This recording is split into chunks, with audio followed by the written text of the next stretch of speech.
Kaj pa ste videli na lastne oči v Gazi? Uničenje je tako, ki se ga ne more po mojem noben predstavljati. In upam, da zdaj, ko se to premirje naredi, da se spusti noter tudi mednarodne novinarje, ker pač preprosto rečeno svet očitno ne verjame palestinskim novinarjem, ampak mislim, da bo kdorkoli pride v Gazo in vidi nivo uničenja, bo šokiran, pretresen in mislim, da se vsakmu od nas neki zlom, ki se nikoli ne bo popravil tam noter. Izjemno težko je gledati ljudi, ki so izstradani. Ljudje živijo v težko opisljivih okoliščinah, v šotorih.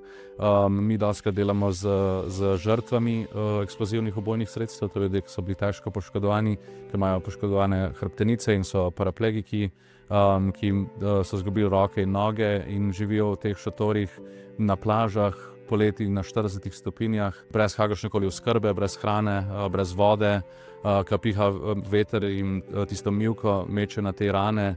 Rane se gnijejo, pač črvi prihajajo ven iz teh ran in tako naprej.